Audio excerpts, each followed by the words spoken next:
You're listening to the Corbett Report. CorbettReport.com. Welcome, ladies and gentlemen. Welcome back to the Corbett Report podcast. I'm your host, as always, James Corbett of CorbettReport.com, joining you on this 13th day of October 2017. Thank you for tuning in for episode 322 of the Corbett Report podcast. What is sustainable development?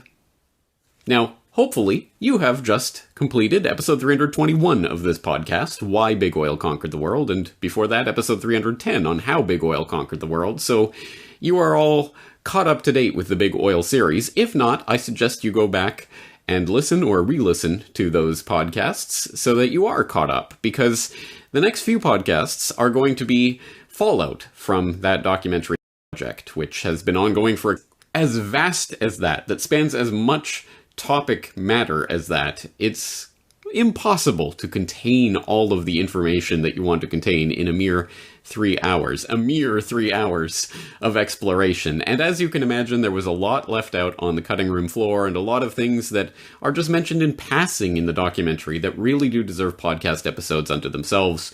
So here I am to flesh out all of that topic data and go in a little bit more detail through some of the things that I had to rush through in the production of those documentaries. And perhaps the number one glaring omission? Well, it wasn't an omission. It was a conscious act of leaving it out of the documentary because there was simply too much to go through, and there was no way to simply give a taste of this information in the documentary. But the number one thing you may have noticed that isn't in there is Agenda 21, Agenda 2030, Sustainable Development.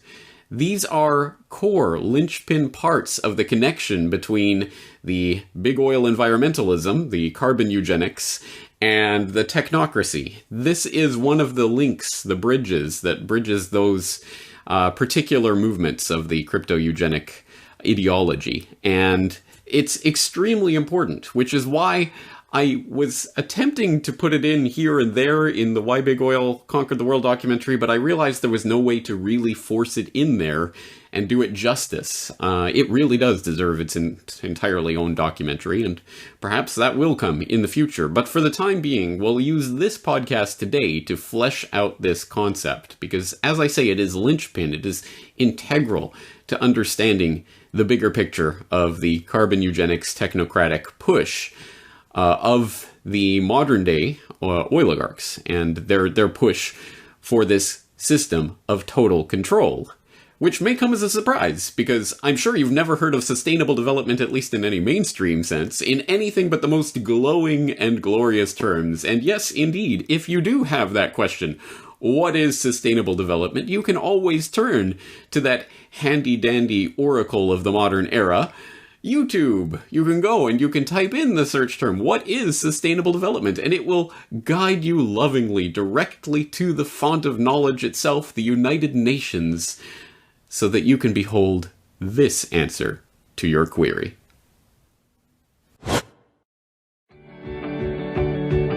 This September, 193 countries will meet at the UN to adopt new global goals. These 17 goals provide a roadmap that will help the world achieve sustainable development. But what exactly is sustainable development, and how does it affect us? Sustainable development is development that meets the needs of the present without compromising the ability of future generations to meet their own needs. But what does that mean? Everyone understands the need to grow their economies, but not everyone takes into account the negatives that unbalanced economic growth can have on the environment and on people's well-being. It's time to change that by looking at the world in a different way. The Sustainable Development Goals will help us to do that. Sustainable development is about the big picture. It's about improving the lives of everyone, everywhere, and achieving all these things together. But it's also about the details. That means we want economies to grow, companies to thrive, and people to have decent work. We want to create new, innovative technologies, but not by harming the environment. We want everyone to have access to nutritious food regardless of where they live. Where do we even start? Well, the 17 goals will mean member states, alongside civil society stakeholders and major groups, will be working together for the next 15 years, looking at ways we can do business differently so that everyone gains. With these 17 global goals as our guide, we can achieve sustainable development and live in a world where people and planet benefit. But we have to act now. This is the time for global action. To find out how you can get involved and learn more about the goals, go to www.un.org/sustainable development. Precisely what target audience is this propagandistic twaddle aimed at? I refuse to believe that there's anyone, even people who are inclined to believe what is being said in this video, who believe that this video actually says anything of substance whatsoever. It is total propagandistic nonsense. It is meaningless babble for 2 minutes straight, set to a nice uplifting soundtrack and with images of beaming African children who are happy because the UN is there to save the day, and just a complete nothing burger of total meaningless vapid babble.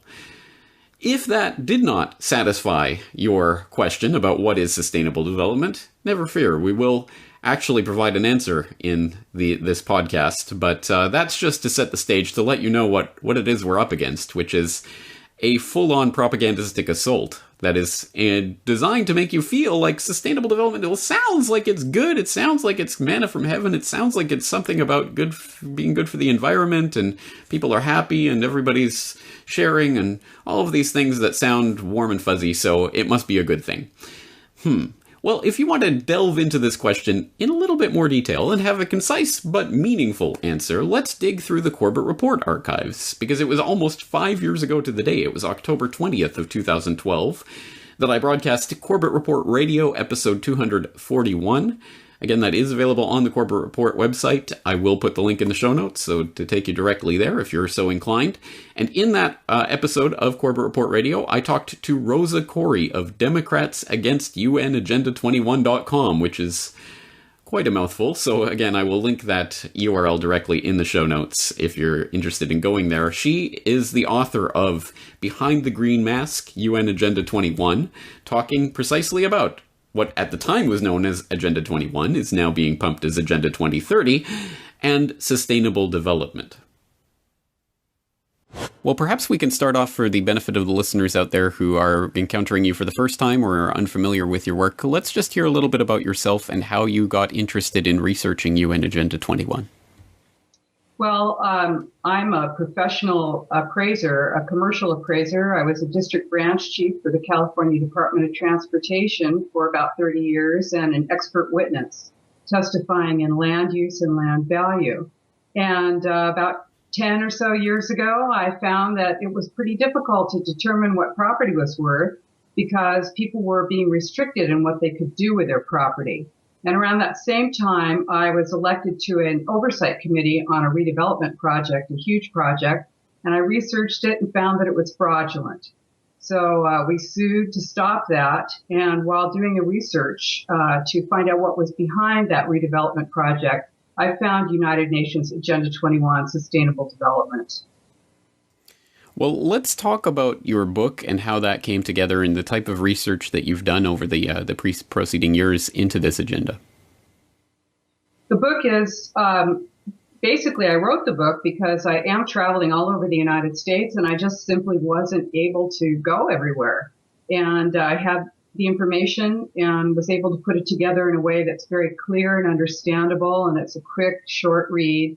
And in that way, I was able to reach a lot more people because United Nations Agenda 21 Sustainable Development is a global plan, but it's implemented locally.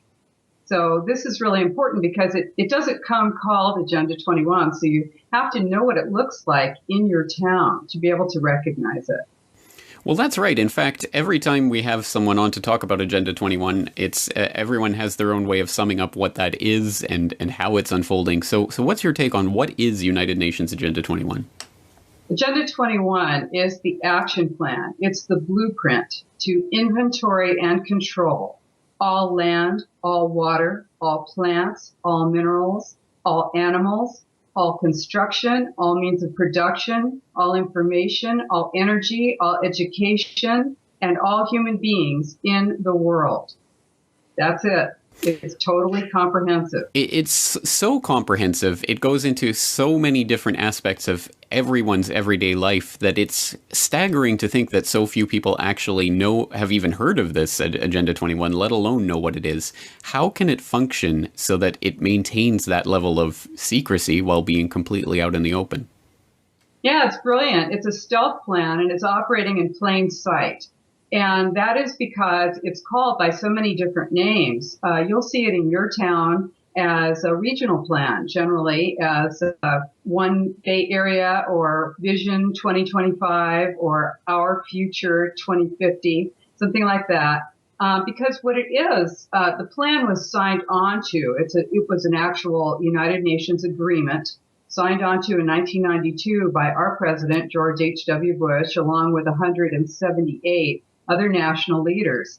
And you're going to hear that it's an old, dusty plan, that it's not binding, that it has no impact on you. That's a lie.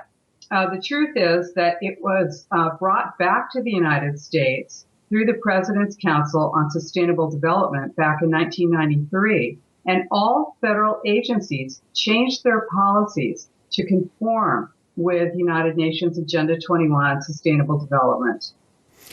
That's right. Well, let's go back to some of the beginnings of this, because as you indicate, it was first signed as an agreement in 1992 at the Rio Earth Summit, but it has its roots in policies that go back at least to the 1970s. Let's talk a little bit about the history of these ideas of sustainable development and how they came together. Yeah, it's great. It's the kind of thing that you think to yourself, well, how could I be against sustainability? Just sounds so great. I mean, who wants to be unsustainable? And of course, that term, sustainable development, is a term that comes right out of the United Nations, 1987, the Brundtland Commission, World Commission on Environment and Development.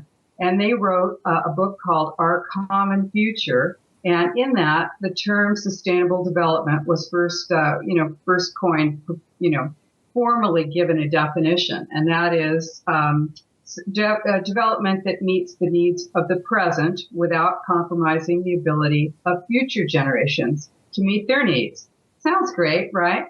But this has its roots in prior meetings of the United Nations in 1972 and then again in 1976. The Habitat 1 and 2 determined that land, privately owned land, is actually a threat to the social equity of people on the planet. And this is a very vital part of United Nations Agenda 21 because it actually is an attack on private property ownership. And also, you have to remember that we ourselves are our own most important private property. And this plan actually enables domestic surveillance, the National Defense Authorization Act, drones, and control of all of our activities on the planet. Once again, Rosa Koire, author of Behind the Green Mask, UN Agenda 21. And I hope that gives a sense of the real agenda behind Agenda 21, not the warm and fuzzy feel-good rhetoric of the United Nations propaganda ads, but the real agenda about using people's natural concern for their fellow human beings and the state of the environment, and using that concern as a way to further an agenda of centralization and control. And in case it wasn't clear enough from that interview, you can turn to Behind the Green Mask, where you can read, again, in very simple, plain language, Rosa Koire's definition of what this agenda is. She says, in a nutshell, the plan calls for governments to take control of all land use and not leave any of the decision-making in the hands of private property owners. It is assumed that people are not good stewards of their land, and the government will do a better job if it is in control. Individual rights in general are to give way to the needs of communities, as determined by a globalist governing body. Moreover, people should be rounded up off of the land and packed into human settlements or islands of human habitation, as they are called in the UN Agenda 21 documents, close to employment centers and transportation. Another program, called the Wildlands Project, spells out how most of the land is to be set aside than that, and that is the base underlying part of this agenda through which we have to understand it. Again, this is not about, we feel bad for the poor animals, so we're going to confiscate this land from all you horrible, mean people and wisely steward over it. It is about taking that land away from the people, herding them into cattle-like, into human habitation corridors and areas where the people are allowed to live, and taking the rest of the planet and monopolizing the use of those resources for people in the clique, the people who are in these global governing bodies that determine what happens with this non-usable land. Non-usable for you and me, usable for the usual connected cronies that are always swirling around the toilet bowl of these global governmental organizations. And she goes on in much greater detail throughout the book. Again, I hope you'll get a copy and read it. But she goes on, for example, talking about how immediately after then President Bush, signed on to UN Agenda 21 in the wake of the 1992 Rio Earth Summit, he founded the President's Council on Sustainable Development, populated by the likes of people like, Ken Lay of Enron. Yes, because Ken Lay really cared about the Earth and really wanted to make sure that we could protect these natural species. And no, of course not. These people are in it for the monopolization of the world's resources. This is the key to understanding this. So in order to flesh this out in a little bit more detail, where did this agenda come from and who was behind it? Let's turn to Patrick Wood, of course, the author of Technocracy Rising, who was one of the featured speakers in the Why Big Oil Conquered the World documentary. And there was a lot more that I recorded with Patrick Wood in our conversation that didn't make it into the documentary. So here's a little bit where Patrick Wood expands a little bit on UN Agenda 21 and its real roots. Who were the real players who were instrumental in forming this agenda?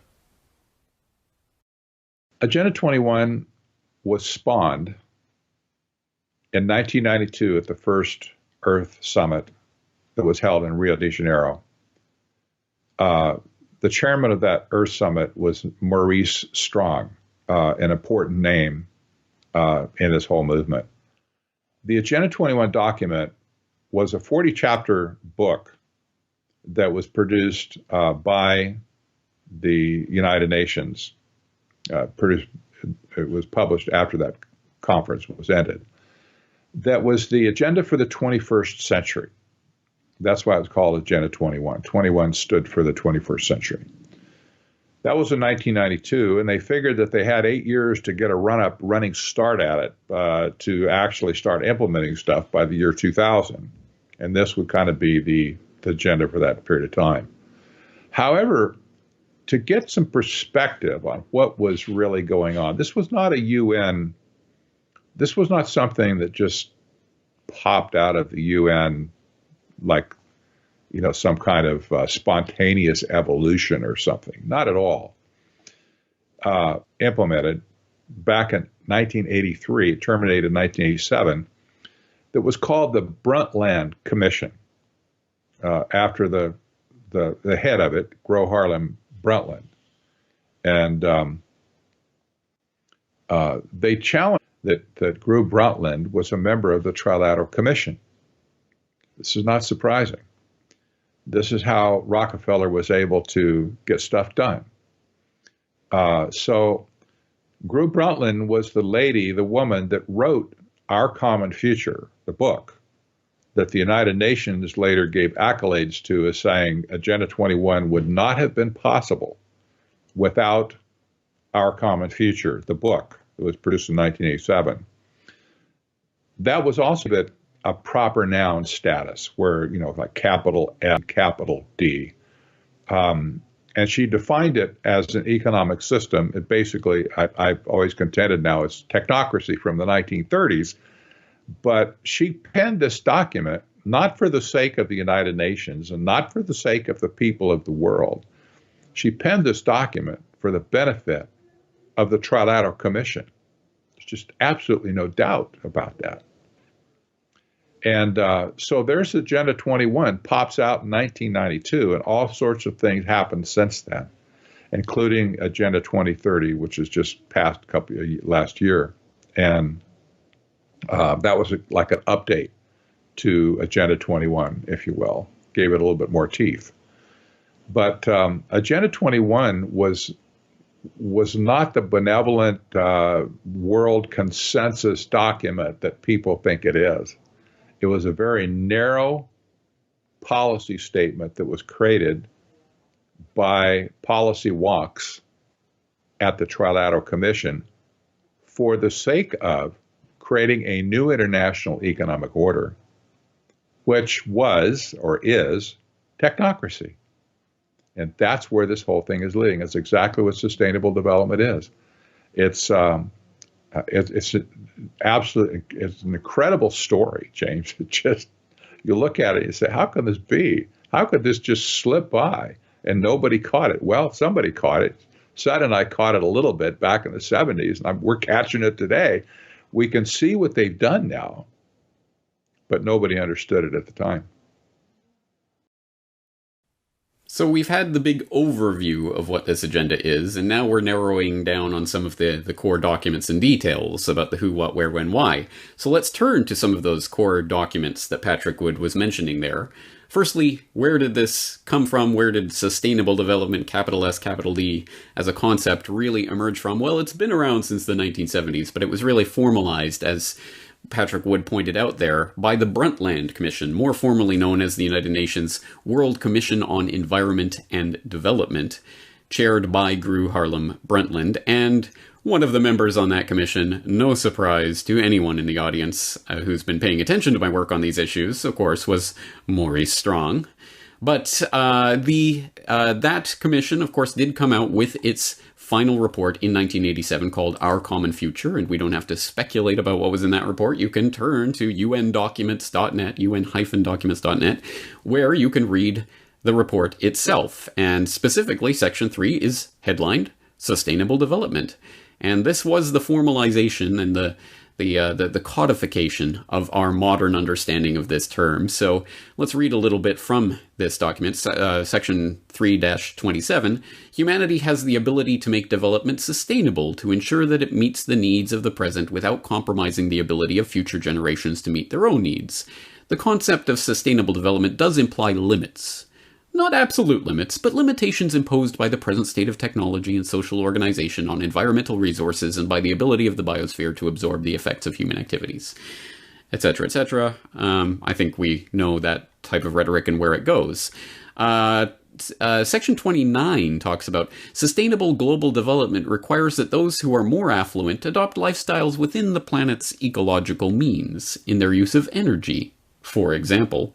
Further, rapidly growing populations can increase the pressure on resources and slow any rise in living standards.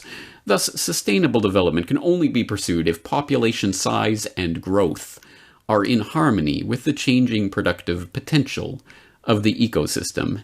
And Section 30, yet in the end, sustainable development is not a fixed state of harmony, but rather a process of change in which the exploitation of resources, the direction of investments, the orientation of technological development, and institutional change are made consistent with future as well as present needs. We do not pretend that the process is easy or straightforward. Painful choices have to be made. Thus, in the final analysis, sustainable development must rest on political will. End quote. So that set the tone, certainly, for the conversation that was to come, and was to be further fleshed out at Maurice Strong's next major coup de grace, the 1992 Rio Earth Summit, where a number of different agenda items were ticked off, a lot of different boxes checkmarked during that conference, one of which was UN Agenda 21, which did come out as part of that agenda, that Rio Earth Summit. And as Patrick Wood mentioned, it came out in the form of a 39-chapter book, this document, that is published by the United Nations. You can purchase it. You can read through it. There's even a Kindle version if that's your thing. So you can go and read through the actual UN Agenda 21 document, and if you're inclined, go ahead and do so. I will warn you that it is the most banal, boring, legalistic gibberese that makes your eyes glaze over, and certainly doesn't include any smoking gun, here we are to rule the world, ha ha ha, type of lines. But it is, of course, that is manifest in absolutely every part of this agenda. The implicit assumption that human beings certainly cannot be left to their own devices to manage the earth. They must be ruled over by global international order, organizations of various sorts that will come in and sort this out for the little people. So it follows a format where it's divided into different chapters on different parts of the ecological sphere, talking about agriculture, or talking about mountainous regions, talking about fish and wildlife, talking about waterways and these types of things. And in each section, it goes through the goals and objectives and activities that they're arguing for and how they're going to be funded and all of this kind of thing. And you can read through it, and you can see, for example, Chapter 2 about international cooperation, talking quite heavily about the need for, at that time, GATT, the Global Agreement on Tariffs and Trades, which of course became the World Trade Organization, and how vital it was to orient GATT towards these international sustainable development treaties that they were trying to hardwire into the international law at that time. And of course, part of that is using the databases on production and consumption, first in each individual country, and then of course that would be aggregated and enabled to be more sustainable and harmonious and balanced, and dictate exactly what you can do and what you can't do, and how much meat you can eat today, and how far you are allowed to drive, if you're allowed to drive at all, and all of that stuff. But of course they don't explicitly mention that level of control, but that's what this is all about. Chapter 5, Demographic Dynamics and Development, talking about the full integration of population concerns into national planning, policy, and decision-making processes, of course. Chapter 8, Integrating Environment and Development, where they talk about the enactment and enforcement of laws and regulations essential for the implementation of most international agreements in the field of environment and development. Also talking about how each country should develop integrated strategies to maximize compliance with its laws and regulations relating to sustainable development. Why would you even need to say that? Why would you need to stress that each country must maximize compliance with its laws? It's vaguely threatening. Chapter 33, Financial Resources, talking about the big question, how are you going to fund all of this? Well, there are a couple of interesting answers, one of which is the Global Environment Facility, which should ring a bell if you paid close attention to Why Big Oil Conquered the World. It was mentioned in there.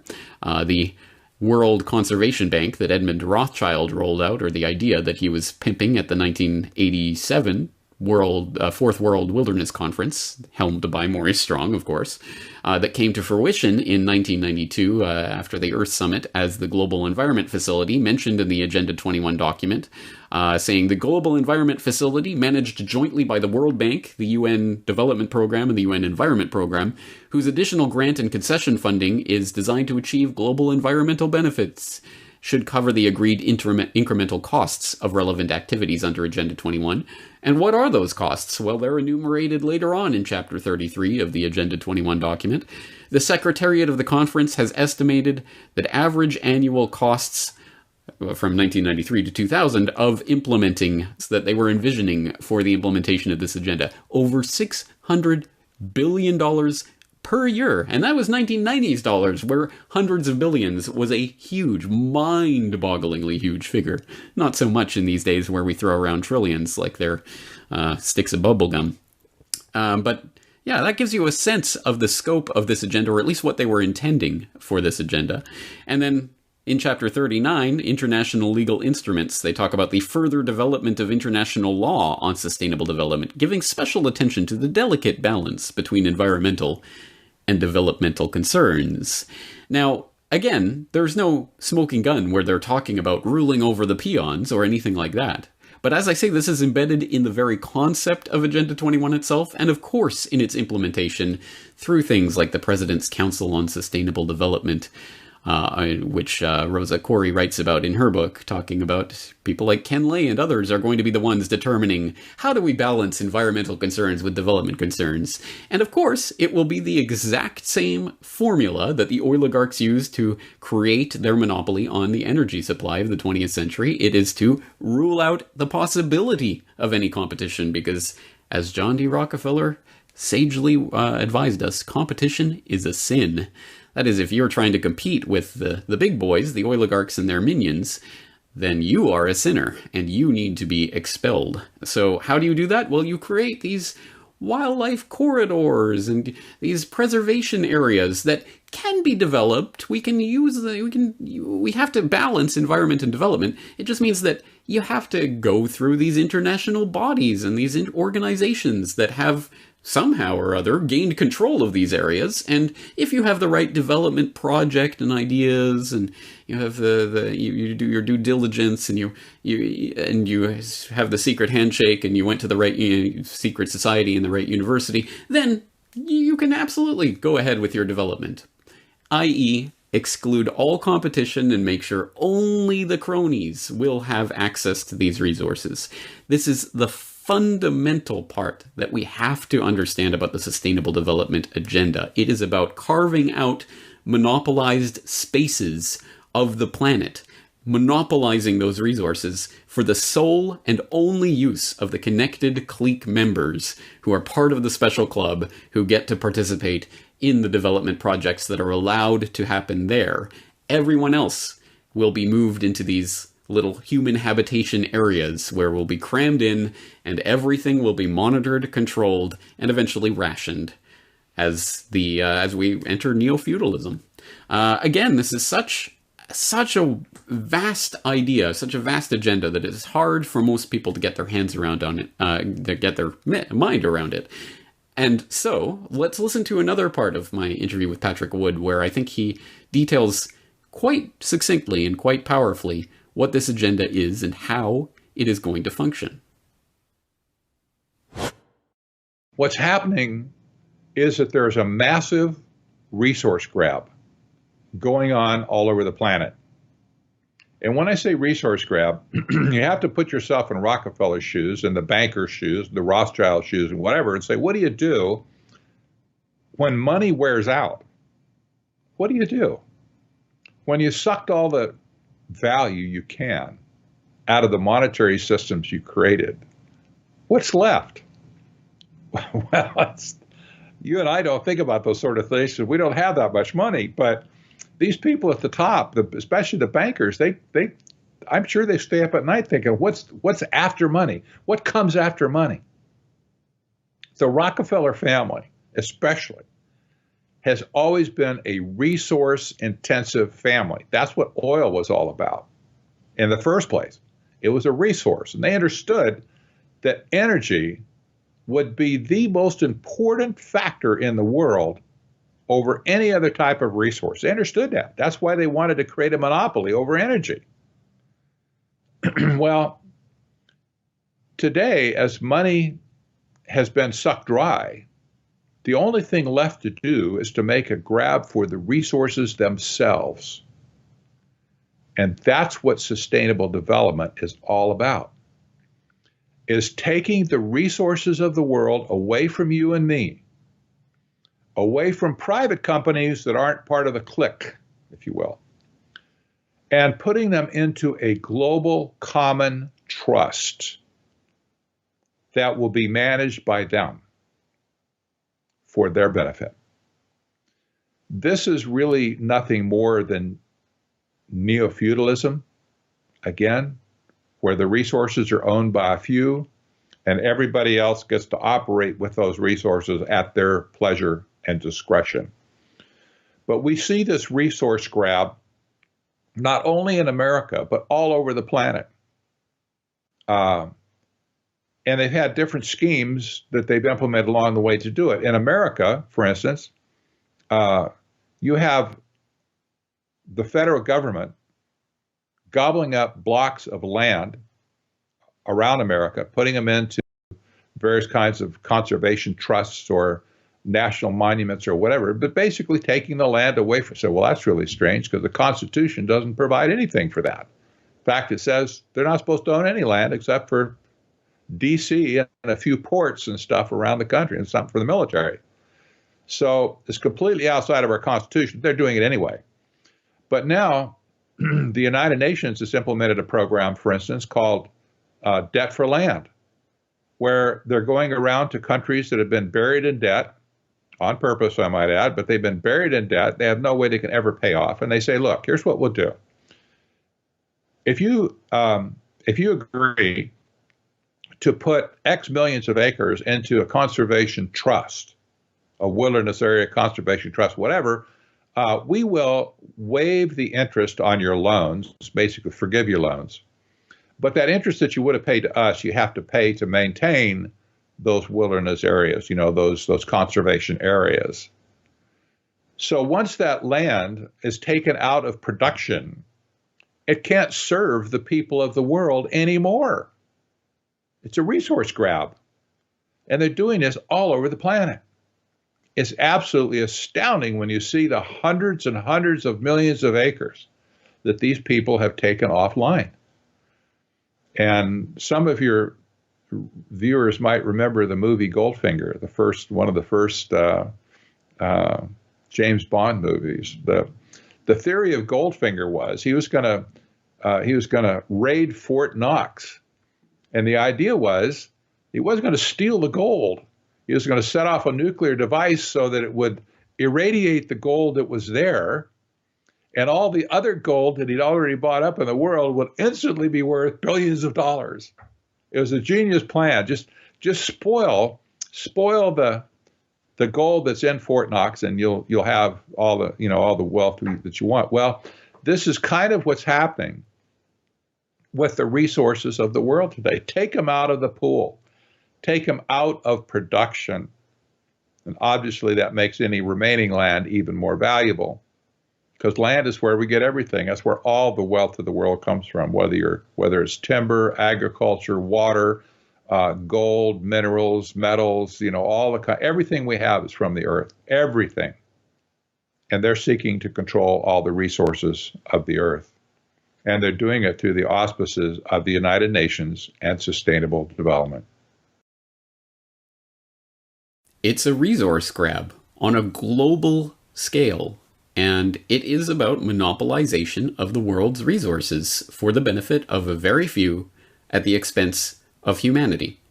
Now, again, this is such a vast thing to wrap our minds around that it can be difficult to even comprehend. But let's dig into some of the details about what this means and how it is actually functioning to try to get a handle on what is going on here. And to do so, let's dig up some details about that mechanism, that body, that World Conservation Bank that we talked about, or that we mentioned earlier as part of being specifically mentioned in Agenda 21 and is coming out of the Rio Earth Summit, although being propounded by Edmund de Rothschild back in 1987 and others before him.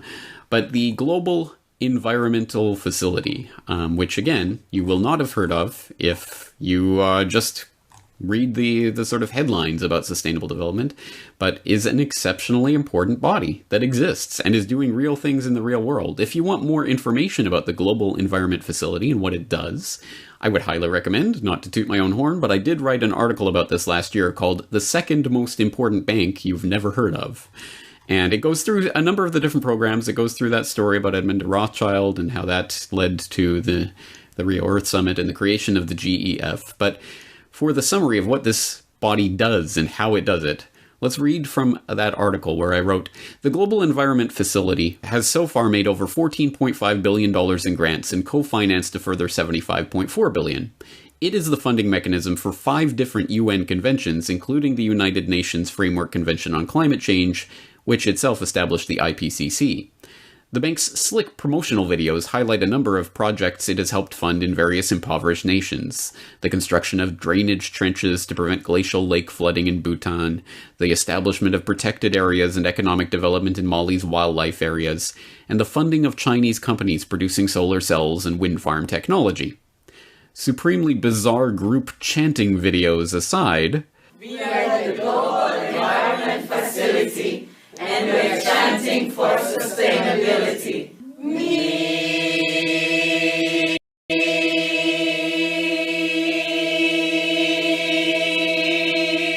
The whole operation sounds pure as the driven snow, right? Not so fast. According to the GEF's website, the facility was established on the eve of the 1992 Rio Earth Summit to help tackle our planet's most pressing environmental problems. It has 18 implementing partners, including the Rockefeller-funded Food and Agricultural Organization, the Foundation-funded and corporate-friendly International Union for the Conservation of Nature, the Maurice Strong-created United Nations Environment Program, and the Prince Bernhard-Prince Philip-founded World Wildlife Fund. If such a pedigree immediately casts doubt on the altruistic intentions of the bank, one is right to be skeptical. In reality, the GEF and its affiliated environmental finance organizations have an ulterior motive, using the debt chain sown by the World Bank and IMF on impoverished third world nations as leverage to gain control over vast swaths of these countries' lands and resources, and funnel money to the banksters' corporate cronies. Sound far-fetched? The practice is fully admitted to, well documented, and even has a catchy name: debt for nature swaps. The GEF's own documents describe debt for nature swaps this way. Debt for nature swaps are voluntary transactions in which a portion of a developing country's hard currency debt is cancelled or reduced by a creditor. In exchange, the debtor agrees to allocate a portion of its cancelled debt in local currency to environmental programs or projects. Initially, most were private swaps in which international environmental NGOs raised the funds and initiated the process. In recent years, many swaps have been bilateral, where both the creditor and debtor are governments. Other creditors can include commercial banks or commercial firms owed money by governments or developing countries. An interesting aside. Although it is generally touted as a win-win for debtor nations, with debt relief for the debtor and environmental protections that benefit the globe, the debt for nature scheme always comes with strings attached. The ceding of certain land for environmental development, for example, or the imposition of certain regulations and restrictions on a country's existing industries. As the Convention on Biological Diversity admits, the scheme usually comes with hefty transaction costs of between 1.5 and 5% of the face value of the debt itself.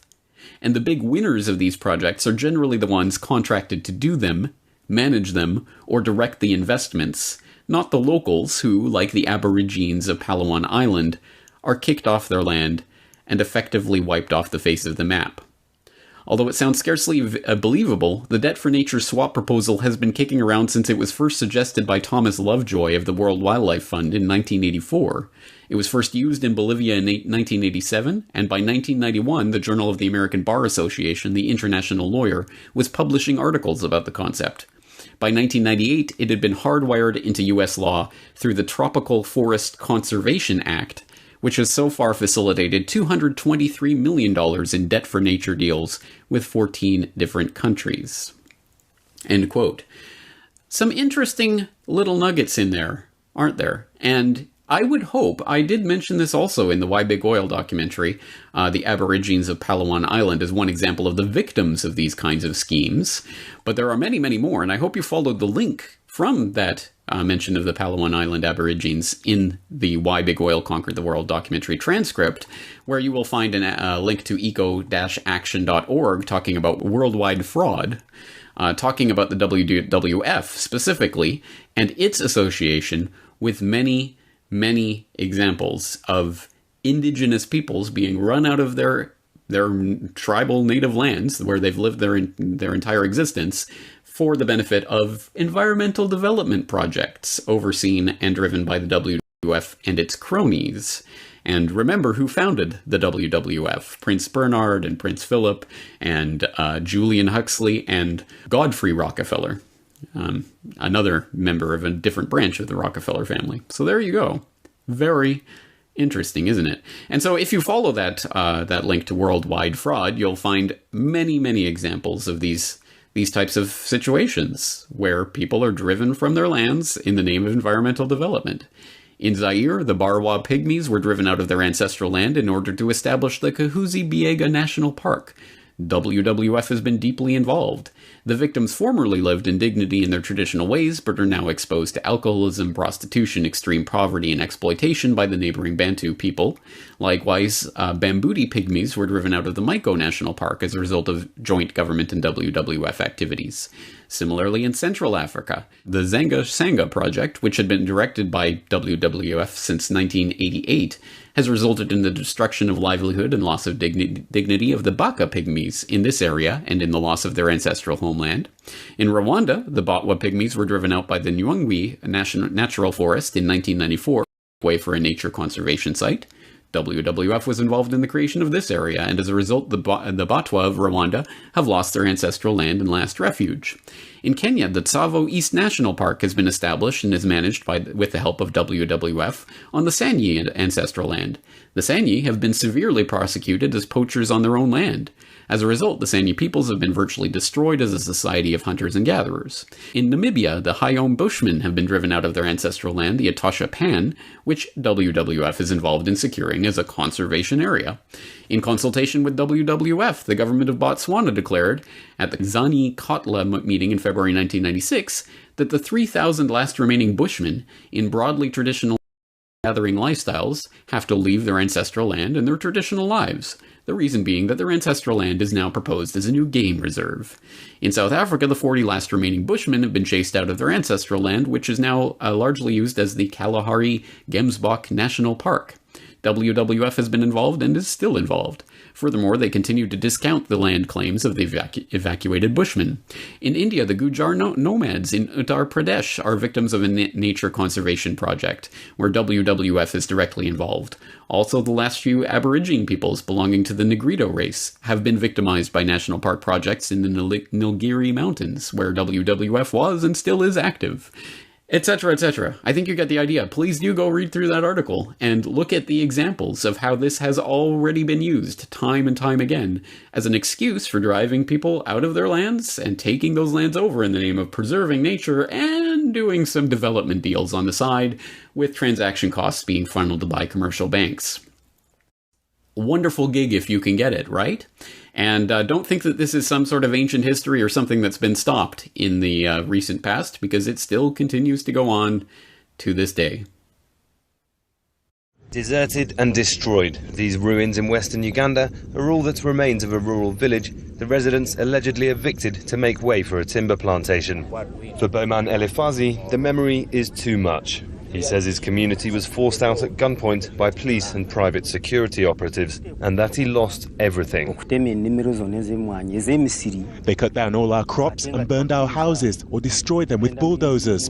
People were scared of the guns, so they ran away and hid. They took everything we had.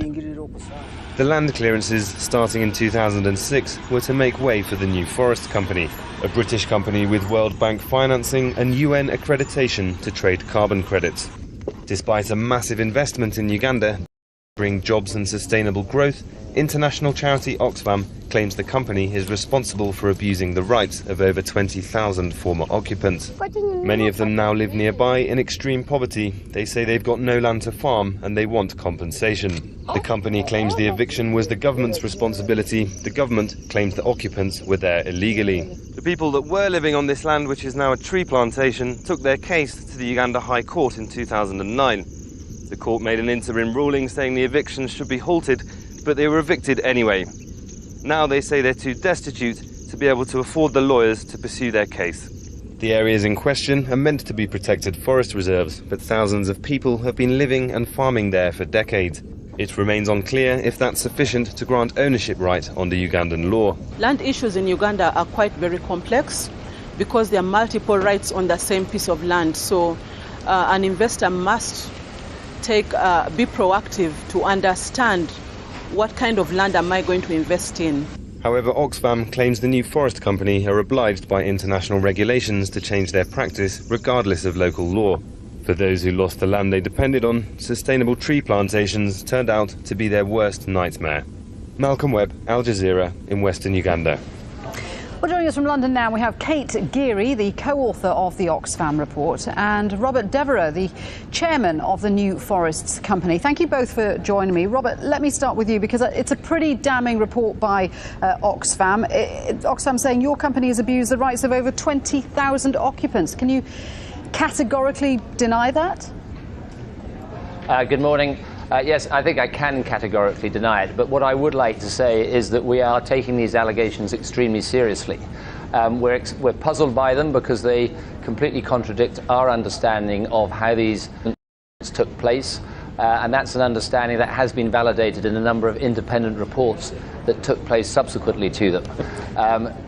There are a number of factual inaccuracies about this, but rather than talking at length, perhaps I could let Kate have something Well, let me just ask you this. Witnesses are saying that your company security guards were present at many of the evictions, and at the end of the day, I mean, your company claims to be socially responsible, and many of these people are now living in abject poverty.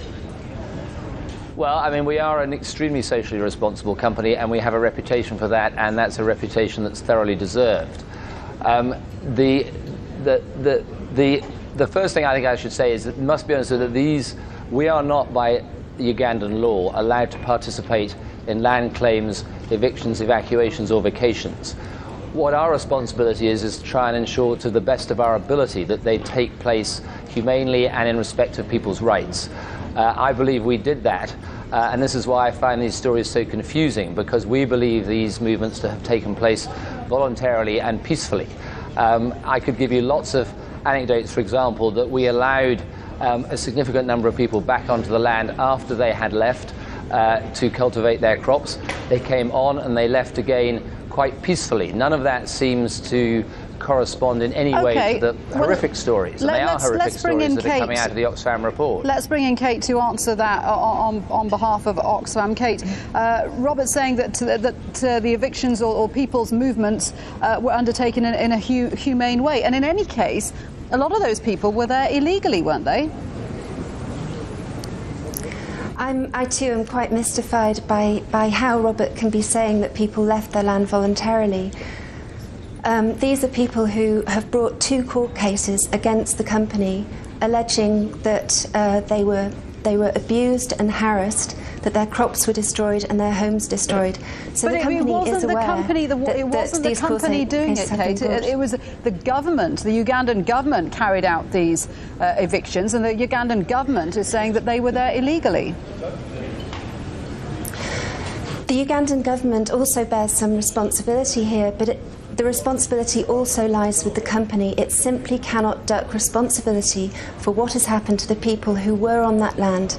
They were evicted forcibly to make way for this company's plantations. It's not enough for the company to blame the government and to wash its hands of this problem. Robert, can I ask you significant... Kate, let me put that point to Robert. Can I respond to that? Your company is making a lot of money out of this. Will it consider compensation or the wider welfare of these people? Well, can I make another go? I mean, first of all, we're not actually making a lot of money out of that, but that's a separate point.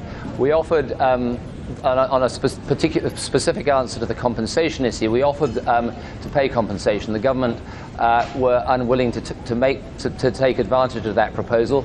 We're not allowed under Ugandan law to pay compensation. And I want to be very clear, we are not ducking responsibility for these issues.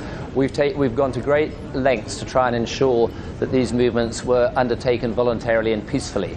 And not only is it our opinion that they were, but a Forestry Stewardship Council audit that took place after the movements not only said that they were done humanely and fairly, but actually proposed using the processes as a model for future movements of this kind. We're not going to duck our responsibilities. We're going to take these allegations seriously. We're going to follow up on them. And if we find any truth in them, we will take appropriate action.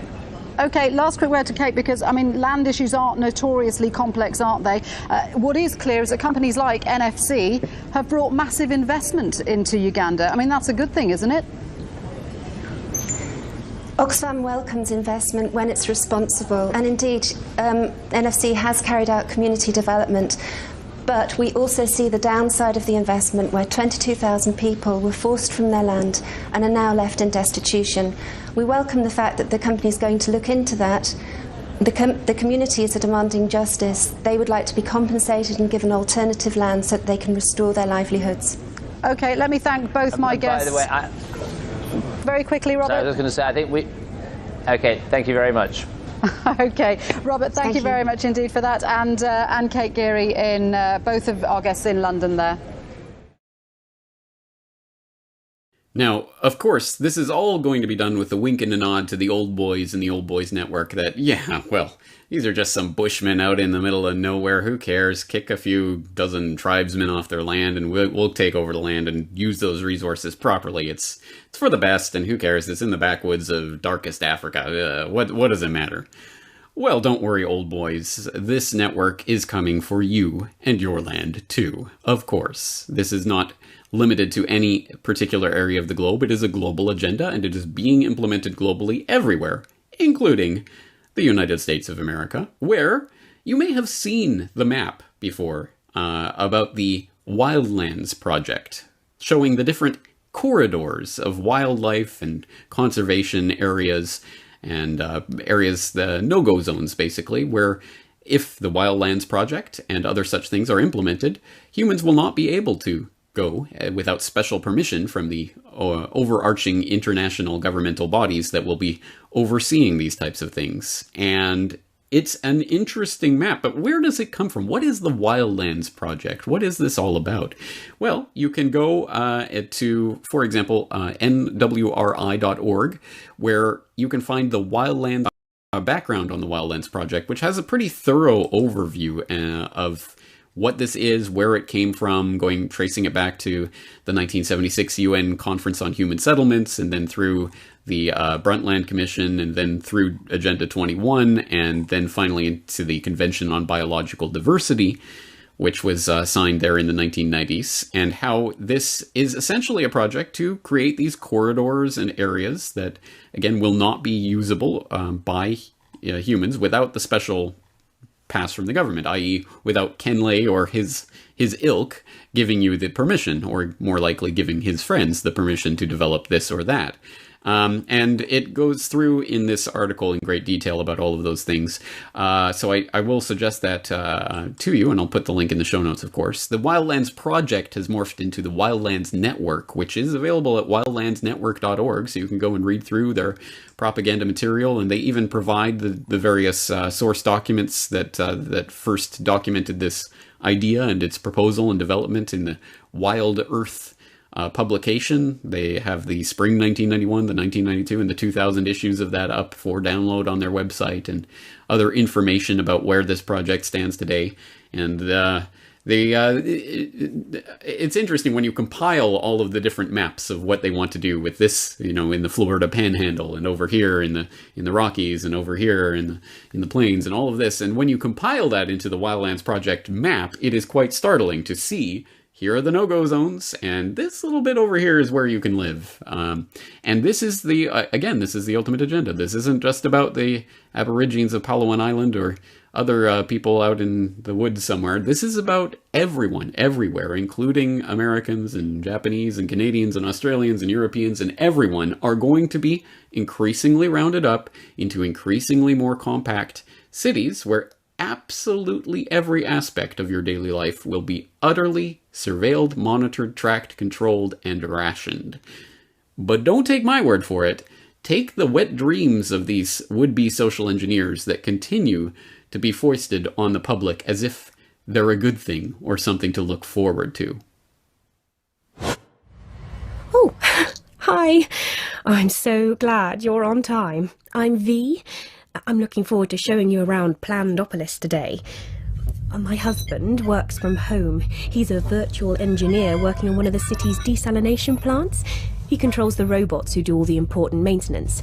I think he basically plays computer games for a living.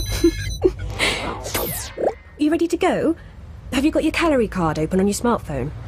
I registered your visit with Slick Travel Corp the other day, so they've allotted you a journey time to match mine. It makes so much sense, doesn't it? Switch off brain and go to work. With this many people around, I'm glad there's a mega computer in charge. We're so lucky. Our kids were allocated a school quite near my practice, so I can drop them off on the way. It saves on our calorie ration. Well, it won't be long until the little darlings get their career announcements. They've been working so hard, so I'm sure they'll get something good. Not that there's anything wrong with fixing carbon scrubbers for a living or anything. Are you hungry? Let's pop to the market as we're passing. Right, what's on the menu this month? No, not meat. It's not your birthday. The Global Food Council are doing a really good job of keeping food production going. I mean, you don't get the choice you used to, but we're better off than most. I think it's probably easiest to walk from here. You barely see a car in the city centre nowadays, unless you're rich. Oh, the state knows they just aren't practical anymore. We're all trying to meet our global carbon deal.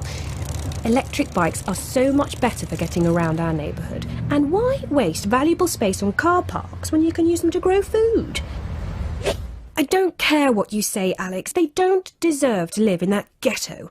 They are completely disconnected. No high-speed transport system, no new internet. They miss out on jobs and many essential services too. Oh, hi again. What a day. I had to make an emergency visit to the Cry Freedom ghettos. I mean, I miss my sister like mad, but I'm glad they went when they moved to New Amsterdam. They're safe from climate change on the floating city. That must be her now. It's much easier to meet up with friends virtually now. So many cities have banned cars in central areas. Ooh, looks like she's got some juicy gossip. So this was on wefforum.org. That's the Davos site, the Davos Elite. And it was written by Ida Auken, a member of parliament in Denmark. And I checked, and as far as I could find, she hasn't been to Bilderberg or anything like that. But again, she's a member of the Davos Elite. We are 7 billion people now on the planet. We're going up to 9 billion. Think about 3 billion people entering the middle class, all wanting cars, mobile phones, computers, eating meat. I mean, this is a huge pressure on the resources we have. But she appears to be very much what I assume would be a Bernie Sanders style socialist. But she's also hoping that people in the near future will own nothing. That's their big answer to income inequality. They've been talking about it at these conferences for years. They've been talking about universal income, what to do when people can't work. And their answer is people of the future will own nothing. The Davos Elite, preparing for their annual confab next month, have acknowledged the growing problem of the underman who's threatened by the rising cost of living, discouraged by the lack of better paying opportunities overall, and all the other factors that go into living in the society that we've been in. And the answer of the 1%, and those even fewer who could be counted among the billionaires of the planet who own more than anyone else listed in the phone book, and their answer is that we should own nothing at all. And we talked a lot about the smart city, how much that's being used for control, but this goes beyond anything. It's straight into Marxist serfdom, actually without the problem of work and without the problem of the working man's struggle. So it's neo-feudalism, but with a new twist. Here's how it goes. Here's what Ida Auken wrote in her column. I don't own any appliances or any clothes. I sound like I'm from a Dr. Seuss novel. It might seem odd to you, but it makes perfect sense for us in this city. Everything you considered a product has now become a service. We have access to transportation, accommodation, food, and all the things we need in our daily lives. One by one, these things became free, so it ended up not making sense for us to own much anymore. Why do you want to own your cell phone? I mean, you want the function, you want the service, right? Why do you want to own a cell phone if you can just lease it? And if you lease, why shouldn't you lease your refrigerator or your washing machine or your dishwasher? Or why do you want to own it? I mean, it's not like the plastic in the middle. It's like, I own a broke dishwasher. I mean, wow. People don't own cars anymore. There's driverless vehicles and flying cars for longer journeys. I think we've had that one promised before. So why don't you want to go into a business model where the company owns it? Ida Auken writes that in 2030 in our city, we don't pay any rent because someone else is using our free space whenever we don't need it. Someone else is sleeping in your living room when you're not around or cooking in your kitchen when you're done making dinner. She writes, my living room is being used for business meetings when I'm not there, and once in a while I will choose to cook for myself. It's easy. Even the necessary kitchen equipment isn't owned. It's delivered to the door by drones within minutes. Environmental problems seem so far away, she says, because of course it can never really be that far away from Agenda 21. She writes, the air is clean, the water's clean, and nobody would dare touch the protected areas of nature because they constitute such value to our well-being. No one is allowed to go into the wilderness, but in the cities, there's plenty of green space and plants and trees all over. This is sustainable development, and this is where it is being led by the international organizations, led by the same globalist crony insiders that have been pushing global geopolitics for decades, if not centuries. And it's all laid out in the documents. It's all there. It's just a question of putting it together and realizing the staggering scale of what is being proposed, the swindle that is being achieved. Now, there are a lot of details to get into about how this is being done, and we have to start talking about the global cities concept, and we have to start talking about ICLEI, I-C-L-E-I, and organizations like this, how it is going to be done through regional and municipal bodies, not more so than it is through the UN itself, which is going to be an overseer of these types of programs, but is not going to get its snoot too far into it because people would reject that. Or if it was the national government of any particular nation, it would be resisted. But if it's done at a local level, and if it's done under the cloak of these different terms, it can be very insidious. It's a very insidious way of cloaking and masking what is really happening. And it's incumbent on all of us to get read up and understand these things. And to that end, I will encourage you wholeheartedly to go and check the documents that will be in the show notes for this episode of the podcast, so you can find out more about this agenda and how it is unfolding. And the fact that it not only can be, but is actively being resisted, and effectively so, at the local level where it is being foisted upon us. There's no place like Kodiak. Traditional, self-reliant, natural, and free. But even Alaska is not immune to the whims of corrupt officials. As the long arm of one particular program, Agenda 21, started reaching around the country, a local resident, Jamie Fagan, knew he had to do something. Kodiak was his home. He had read Rosa Koire's book, Agenda 21, Behind the Green Mask, and invited her to give a talk in Kodiak. Many people came to listen and understood what she had to say. The event was rather timely. Soon after, the people of Kodiak, with the sharp eye of local resident Kyle Crow, started finding out about a brand new zoning code about to impact the island. They found the revisions horrific. The revisions incorporated many of the suggestions of the United Nations' 1992 Agenda 21 treaty, including making it easier for local officials to seize private property. It would tell them how to live, who to sell to, and how to operate their businesses. It would also impose steep fines of up to $1,000 per day for violations. Refusal to pay for over 30 days would allow borough officials to confiscate property. The nearly 340 pages of new laws were virtually unreadable. Jamie reached out to the Solutions Institute. Rosa's talk had shown the people of Kodiak what they were up against. The Solutions Institute helped show them what they could do. They got to work.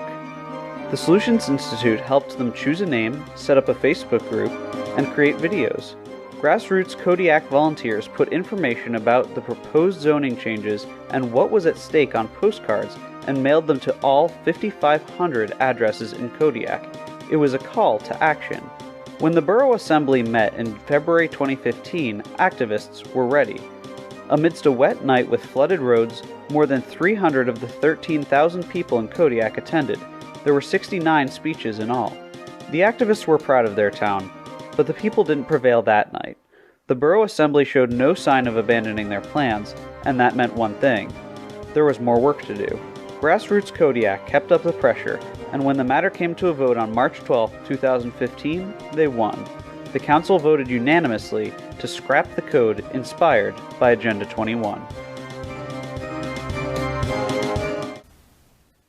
This agenda can be defeated, it can be brought down, but only if we are aware of the agenda and aware of the things that are taking place at the local level each and every day, let alone these national and global plans. This is where the rubber meets the road, and this is why they're attempting to implement it in little things that will slip your attention. Oh, the local city council just passed this thing, and oh, now we're part of this smart, strong cities network, and all of these very insidious ways of getting people on board with an agenda that they may not even understand is happening, let alone understand why it needs to be resisted, which is why you are the resistance if you are getting this message, and if you understand what is at stake here. This is why you need to be part of the process of informing others and getting them motivated to fight this agenda. So, again, lots of documents and links in the show notes for you to get started in your research on this. And as you see, I think you understand how, again, this part, the Sustainable Development, Agenda 21, Agenda 2030, global goals, fits in with the whole picture that's being painted here of, eugenics and climate change and technocracy, they all swirl around, and they're all painted in wonderful terms that it's saving you, it's helping you, it's for the earth, it's for whatever, it's for the best of humanity. And it's always about controlling you and trying to get you out and the globalist cronies in. Competition is a sin, right? J.D. Rockefeller? So, as I say, there's plenty more to be said about a lot of the different concepts that were developed in Why Big Oil Conquered the World, and we'll be doing so in this podcast in the coming weeks. I hope you will be here to join me for that. Once again, James Corbett of CorbettReport.com. Available now from Corbett Report.